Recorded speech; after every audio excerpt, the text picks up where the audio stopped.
होगी। परम धर्म किसको कहते हैं? दो बातें होती हैं, धर्म और परम धर्म।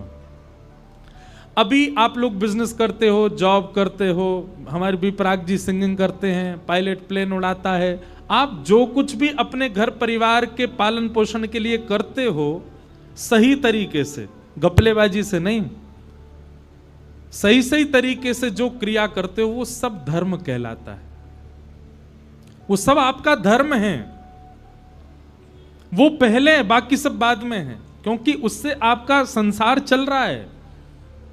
जिससे आपका संसार चल रहा है, जिससे आपका घर चल रहा है, जिससे आपकी प्रतिष्ठा, आपका ऐश्वर्य, आपके परिवार का पालन पोषण हो रहा है, वो सब धर्म कहलाता है।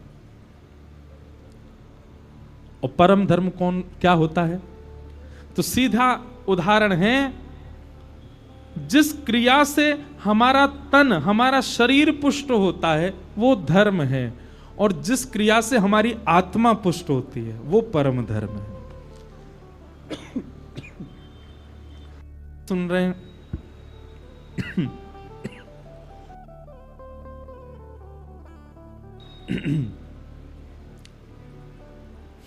हमारी कथा करते करते ये हालत हो गई है, अनवरत चले ही रहे यहां से वहां से वहां। तो क्या कह रहा था मैं? धर्म और परम धर्म, जिससे आपका संसार पुष्ट हो रहा है, जिससे आपका तन पुष्ट हो रहा है, वो सारी क्रिया धर्म है। और जिससे आपका मन पुष्ट हो रहा है, जिससे आपके विकार नष्ट हो रहे हैं, जिससे आपकी बुद्धि शुद्ध हो रही है, वो सारी क्रिया परम धर्म है। तो श्रीमद् भागवत क्या करती हैं? परम धर्म की स्थिति आपके चित्त में ज्यादा हो जाएगी। तराजू ऊपर नीचे होता है ना, जहां भार ज्यादा वहां की तरफ ज्यादा झुका रहता है। ठीक वैसे ही अभी हमारी स्थिति क्या है? धर्म और परम धर्म बराबर है, पर कथा सुनते सुनते क्या होगा? धर्म का पटला ऊपर जाएगा, परम धर्म का नीचे आएगा। मतलब जिससे मन पुष्ट हो, जिससे बुद्धि पुष्ट हो, जिससे विकार नष्ट हो, जिससे आत्मा शुद्ध हो, वो करने का ज्यादा मन करेगा। वृंदावन जाना ये धर्म नहीं है, ये परम धर्म है। क्यों? वृंदावन जाने से तन पुष्ट नहीं होता। वृंदावन में कई बार इतनी भीड़ होती है कि हमारा तन तो पूरा कुचल जाए। कई बार आप लोग अपने उन मित्रों को वृंदावन ले जाते हो जो कभी गए नहीं है। आजकल तो रील्स वील्स में देख दाख के लोग वृंदावन ज्यादा जाते हैं, और फिर वृंदावन जाकर के वहां की भीड़, वहां की गर्मी, वहां पे धूप ताप पड़ रही है महाराज, गाड़ियां घुसने नहीं दे रहे, पुलिस वालों ने बाहर ही रोक दी है। अब बताओ क्या करें? उस स्थिति में जो आपके संग में मित्र आदि गए कि भैया हम तो ठीक है, अब हमसे ज्यादा वृंदावन नहीं जाया जा सकता, व्यवस्थाएं बड़ी कम हैं यहाँ पे। ऐसा व्यक्ति कौन है? शरीर को प्रधानता देने वाला। वो वृंदावन में टिक नहीं सकता। उसको वृंदावन के स्वाद, वृंदावन के व्यंजन, वृंदावन की व्यवस्था, वहां पे मन लग ही नहीं सकता। पर मन से वृंदावन के स्वरूप को जानने वाला और धूप में भी खड़ा रहेगा, उसको उसमें भी आनंद है। राधा वल्लभ जी में, बिहारी जी में झोंका पड़ रहे हैं महाराज, पीछे से रेला का रेला पूरा धक्का दे रहा है, तब भी यूं लग रहा है एक झलक दिख जाए बिहारी जी की। क्यों? तन प्रधान नहीं है, मन प्रधान। वहीं थिएटर में मूवी देखने जाओ, आपकी सीट के आगे वाला खड़ा हो जाए तो ए भैया बैठ जा, बैठ जा, ए भैया तेरे हाथ जोड़े बैठ जा, पैसा देख के आए यार, 3 घंटा की पिक्चर देखने। वहां तन प्रधान होता है तो आप सामने वाले को हटा दो। पर बिहारी जी में आप सामने वाले को नीचे नहीं करते, खुद ऊपर उठते हो कि ठाकुर जी दिखें, क्योंकि तन प्रधान नहीं है, वहां आत्मा प्रधान है। तो श्रीमद् भागवत क्या करती है? आपकी तन की जो प्रधानता है, उसमें जो आप रमे हुए हो ना, उस स्थिति को कम करते हैं। फिर आप सम हो जाते हो, आप परम धर्म की ओर अग्रसित हो जाते हो। भाई 3 घंटा बैठ करके कथा सुनना ये सामान्य बात नहीं है। भगवान गीता में कहते हैं संसार में 2 काम सबसे कठिन, पहला स्वयं अध्ययन करना, और दूसरा खुद मौन रह के दूसरे को सुनना। सबसे कठिन ये 2 काम। आप लोग सुन रहे हो? ये कम नहीं है। पर ये हो भी किस लिए रहा है? क्योंकि अभी आपका धर्म गौड़ हो चुका है, परम धर्म प्रधान हो चुका है, इसलिए आप अपनी आत्मा को विशेषता दे रहे हो और उसके सुख के लिए, मन के सुख के लिए। अब यहां बैठने में आपके तन को कोई सुख नहीं हो रहा होगा, लेकिन मन प्रसन्न हो रहा है, मन में सुख है, मन में आनंद है। यही भागवत जी का नियम है। अब ये जो 7 दिन तक आपके तन की स्थिति ना, ये अनवरत जीवन के लिए हो जाएगी, तब समझो कि हां अब कथा की कृपा हम पे हुई है। तो भागवत जी का विषय क्या है? धर्म प्रोजित कई तवोत्र परमो। दूसरी बात तो बहुत जरूरी है सुनने वाली। भागवत जी का अधिकारी कौन है? इस पंडाल में हजारों लोग बैठे हैं, लेकिन इन हजारों में अधिकारी कौन है कथा सुनने का? तो कहते हैं जो मात्सर्य दोष से रहित है, जिसके चित्त में मत्सरता नहीं है। मात्सर्य दोष किसको कहते हैं? किसी का रूप देख करके, किसी का गुण सुन करके, किसी की योग्यता जान करके आपको पीड़ा हो, इसी को मात्सर्य दोष कहते हैं। एक बात हमारी बहुत ध्यान से सुनना बंधुओं, कामी व्यक्ति भी एक समय पर भगवत प्राप्ति कर सकता है, क्रोधी व्यक्ति भी एक समय पर भगवत प्राप्ति कर सकता है, आदि आदि दोषों से युक्त व्यक्ति को भी भगवत दर्शन हो जाएगा,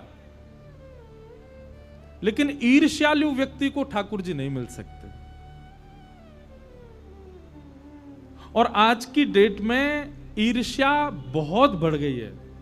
आप किसी की योग्यता देख करके सहन नहीं कर पाते, किसी की श्रेष्ठता देख करके। और एक बात बताएं, बहुत ध्यानपूर्वक सुनना, ईर्ष्या करने वाले व्यक्ति के चेहरे का तेज चला जाता है।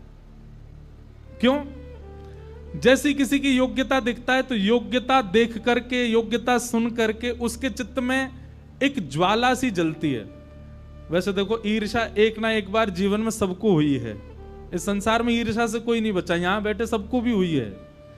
ईर्ष्या जब होती है तो आपने देखा है आपके नेत्रों के अंदर, आपके मुखमंडल पर, आपकी छाती में एक अलग सी अनुभूति होती है। किसी को सुंदर देख लिया, किसी की योग्यता देख ली, किसी को बहुत पॉपुलर देख लिया, या किसी हमारे संग पढ़ता था, फेल होता था, और आज देखो इतनी बड़ी कंपनी चला रहा है। मन में एक ईर्ष्या आ गई ना। तो ईर्ष्या एक विचित्र प्रकार की ज्वाला आपके चित्त में प्रकट करता है, जिससे आपके चेहरे का जो तेज है धीरे धीरे कम होने लग जाता है। भले ही ऊपर से पाउडर पोते आओ तो बात अलग है, लेकिन जो वास्तविक आपका जो रूप है ना, ये रूप से बहुत कुछ पता चलता है कि मानव कैसा है। कामी, क्रोधी, लोभी, मोही, सब आपकी आकृति बता देती है चेहरे की। आप कहोगे कौन बताता है? फेस रीडिंग करने वाले नहीं। भजन करते करते करते आप नाम जप इतना कर लो, नाम जप का ये प्रभाव हो जाएगा कि आप फिर जिसको देखोगे ना, आप अपने आप आकलन लगा लोगे, इसके चेहरे के हाव भाव से लगता है इसमें क्रोध बहुत है। ये विवेक बुद्धि जागृत हो जाती है भजन से। हम नीचे नहीं बोलेंगे, मंच से बोल देते, पर कई लोग मिलने आते हैं, प्रणाम करते हैं ना, तो इतना तो कथा करते करते मुझे भी अनुभव हो गया कि चेहरे से मैं भी पता मुझे चल जाता है कि ये व्यक्ति किस स्थिति में ज्यादा है।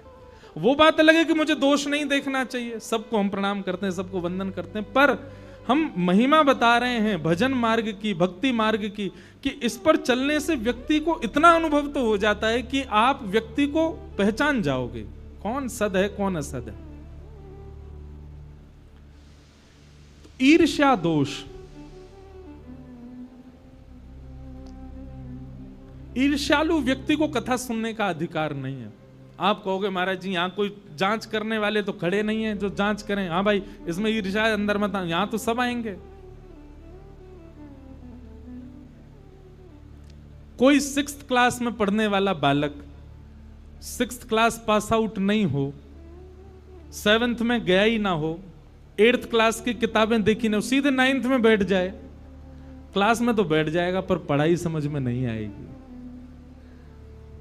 जिसने अपने लाइफ में कॉमर्स नहीं पढ़ी होगी या वो स्ट्रीम नहीं ली हो, वो चार्टर्ड अकाउंटेंट की कोचिंग क्लास में चला जाए, उसको समझ आएगा? नहीं आएगा।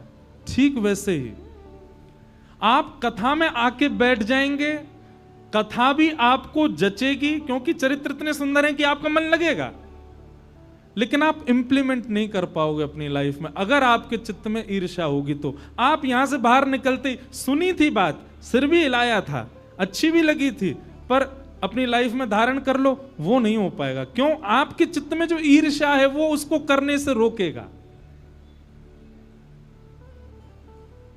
अब बात आती है कि महाराज जी फिर ये ईर्ष्या नष्ट हो कैसे? ईर्ष्या का भाव चित्त से जाए कैसे? एक ही उपाय है हमारे पास, तो सत्संग की अवधि बढ़ा लो, जितना ज्यादा हो सके जीवन में फिर सत्संग का भाव बढ़ाओ। सत्संग करते करते करते करते करते करते एक समय ऐसा आएगा कि फिर आपको जिसको देख के ईर्ष्या होती थी, फिर उसको देख करके भी उससे ईर्ष्या भाव ना होके उसमें भी गुण भाव होगा।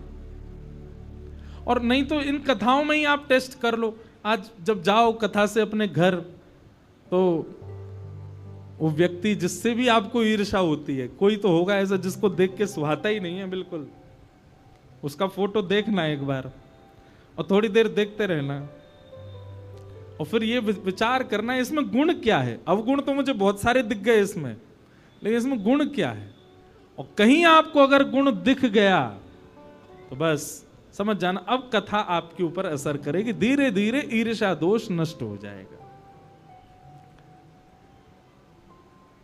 सत्संग में, कथा में, भजन मार्ग में, भक्ति पथ पर ईर्ष्यालु व्यक्ति भगवत प्राप्ति में पीछे छूट जाएगा, नहीं मिलेंगे उसको ठाकुर जी। अच्छा, ईर्ष्या भी कई बार भक्तों में भी ईर्ष्या होती है। इसने ऐसा श्रृंगार किया तो इससे बढ़िया करके दिखाऊंगा, इससे यूं करके दिखाऊंगा। ये दोष तो नहीं है, पर यह भी नहीं होना चाहिए। निर्मत्सराणाम सताम, मात्सर्य दोष रहित हो जाओ, ईर्ष्या भाव चित्त में मत रखो। तो भागवत का अधिकारी कौन? जिसके चित्त में ईर्ष्या नहीं है। भागवत का अधिकारी हम बोल रहे हैं तो सीधा आप अर्थ यही लगाया करो, भगवान का अधिकारी कौन है? जिसके चित्त में ईर्ष्या नहीं है। निर्मत्सराणाम सताम। अब तीसरी बात, श्रीमद् भागवत जी कथा सुनने के पश्चात, कथा सुनने के उपरांत हमें क्या प्राप्त होगा भागवत जी से, और क्या प्राप्त होगा ये बात एक है, हमें क्या मांग करनी चाहिए भागवत जी से। तब यहां कहते हैं वैद्यम वास्तवमत्र वस्तु शिवदम, ठाकुर जी से संबंध की कामना करनी चाहिए। किसकी कामना? संबंध। कोई संबंध हो, कई जन्मों से बुला रहे हो, कोई तो नाता जरूर होगा, नजरों से नजरें मिला न पाऊं, मेरी नजर का कसूर होगा, तुम ही तो मेरे माता पिता हो, तुम ही तो मेरे बंधु सखा हो, कितने रिश्ते तुम संग मेरे, रिश्ता निभाना जरूर होगा, कई जन्मों से बुला रहे हो, कोई तो नाता जरूर हो। हम एक बात कह रहे हैं व्यास मंच पे बैठ के, बहुत ध्यान से सुनना। कह चुका हूं पहले भी, पुनः कह रहा हूं, जीवन में एक बार भी ठाकुर जी की कथा प्रिय लग गई हो, 7 दिन कथा सुनने आए, 7 दिन अच्छी नहीं लगी, लेकिन एक दिन कोई एक चरित्र अच्छा लग गया हो, पूरे जीवन में अब तक में कभी भी वृंदावन प्रिय लग गया हो, वृंदावन जाकर के कभी श्री राधा रमण जी को देख करके चित्त में एक बार प्रेम प्रकट हो गया, फिर भले ही नहीं हुआ उसके बाद, एक बार हुआ था बस। ब्रजवासियों को देख करके, यमुना जी को देख करके, रजकण देख करके एक बार, केवल एक बार किंचित प्रेम प्रकट हुआ हो, तो आप ये बात निश्चित मान लीजिएगा, आपका पूर्व का कोई तो संबंध ठाकुर जी से पुराना है, किसी अपराध के कारण आपका पुनर्जन्म हुआ है और आप ठाकुर जी से विलग हैं। ये एक क्षण का प्रेम प्रकट करा करके ठाकुर जी प्रमाणित कर रहे हैं कि तू मेरो है, पहले तो ही मेरो है, लेकिन तू भटको गयो है, तू मुझको पहचान नहीं पा रहे हो है। अब आप किसी भी भक्त का चरित्र उठा करके देखो, जिन सनातन गोस्वामी की हम लीला सुन रहे हैं, ये भी इनके पूर्व काल में ठाकुर जी की मंजरी हैं, मंजरी भाव में आप रहते हैं। रूप गोस्वामी जिन्होंने श्री गोविंद देव जी को प्रकट किया, वे गुण मंजरी हैं। मंजरी मतलब गौड़िया वैष्णव संप्रदाय में नित्य सहचरी सखी को मंजरी कहते हैं। तो रूप गोस्वामी कौन है? बोले रूप गोस्वामी ठाकुर जी की गुण मंजरी हो। गुण मंजरी का भाव क्या है? बोले ठाकुर जी को तांबूल पवाती हैं निज वृंदावन में, गुण मंजरी। हमारे स्वामी श्री हरिदास जी, ये कौन है? ये ललिता जी का रूप हैं। हमारे श्री हितरवंश महाप्रभु कौन है? ये वंशी का अवतार हैं, ये पूर्व में वंशी थे। श्री हरिराम व्यास ये पूर्व में कौन थे? ये विशाखा जी का रूप हैं। इसका मतलब क्या है? इससे ये बात प्रमाणित होती है कि हमारे मस्तक पर उर्दपुंड है, गले में कंठी माला है, नाम जप के प्रति निष्ठा है, कथा के प्रति प्रेम है, वृंदावन के प्रति अगाध इच्छा है। तो इसका मतलब हम कोई गुणमंजरी या कोई मंजरी नहीं है, कोई सखी नहीं है, पर हाँ ठाकुर जी की नित्य लीला में कोई सेवा, दूर की सेवा हो भले ही। अब जैसे ललिता जी की तो नित्य सेवा है, वो ठाकुर जी के चरण पकड़ लेती हैं, पर ललिता जी के भी कोई चरण दबाती होगी, उस ललिता जी की दासी की भी कोई दासी होगी, उनकी दासी की भी कोई दासी होगी, उस दासी के हम दास रहे होंगे। इसीलिए इस जन्म में हमको वृंदावन प्रिय लग रहा है। हम अपनी बताएं, जो अष्ट सखा है ना, इनकी बड़ी कृपा है हमारे ऊपर। अष्ट सखा तो हो ही नहीं सकते, पर अष्ट सखा को कोई दास रहे होगो, वह दास को कोई दास रहे होगो, वह दास को कोई दास रहे होगो, वह दास को भी कोई दास रहे होगो, और वह दास के हम दास रहे होंगे। हमारे या जन्म में वक्ता बन के आ गए। ये कृपा भई है। और तभी इनके पदन के प्रति जो रुचि है, इनके भाव के प्रति जो रुचि है, जो भाव मंच पर मुझे कई बार खुद नहीं पता होता ये भाव कैसे प्रकट हो गया, तब इसका अभिमान नहीं करना है अपने चित्त पर कि ये भाव प्रकट हो गया, ये प्रेम प्रकट हो गया, तो इसका मतलब हम बहुत ऊंचे भक्त हैं ठाकुर जी। नहीं, बल्कि ठाकुर जी के आगे अनुग्रह करना चाहिए। कोई अपराध बना था ना मेरा, जिसके कारण अब मुझे भटकना पड़ रहा है नाथ। बस प्रयास करूंगा कि इस जन्म में एक क्षण भी आपको भजे बिना, आपको देखे बिना, आपको कहे बिना व्यतीत ना करूं। एक दिन भी मेरा ऐसा व्यतीत ना हो जिस दिन आपको याद ना करूं नाथ। इस जन्म को मैं अवसर मान करके आपकी प्राप्ति में लगा दूंगा, ऐसा भाव प्रकट करो। पर हम एक बात आपको ये बताना चाह रहे हैं कि आपको ठाकुर जी यदि प्रिय लग रहे हैं तो इसमें आपने कुछ नहीं किया है, आपका संबंध है पूर्व से कोई उनसे, वो खोजने की जरूरत नहीं है क्या है, पर अपना रुझान देखो कहां की ओर है। जैसे हमारा रुझान अष्ट सखाओं में है, तो सभी भक्तों पर अष्ट सखाओं में विशेष है। आपका रुझान कहां की ओर है? किन आचार्यों के प्रसंग में आपको सुख मिलता है, किन के भाव में आपको आनंद आता है? वहीं के कोई दास परंपरा के आप पूर्व जन्म के रहे हो, पूर्व जन्म में आपने आस्वादन किया है श्री कृष्ण का, इसीलिए इस जन्म में आपको प्रिय लग रहे हैं।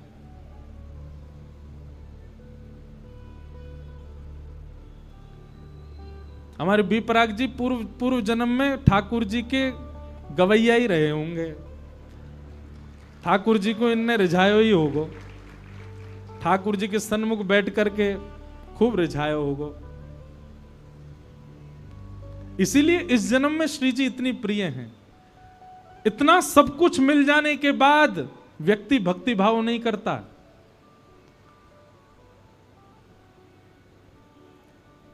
शास्त्र आज्ञा करते हैं, बहुत व्यवस्थाओं में रहने वाला व्यक्ति भजन नहीं कर सकता, लेकिन बहुत व्यवस्थाओं में रहने वाला व्यक्ति यदि भजन कर रहा है तो इसका मतलब वो ठाकुर जी की इच्छा से ही कर रहा है और वो उसके पूर्व जन्म का प्रारब्ध है।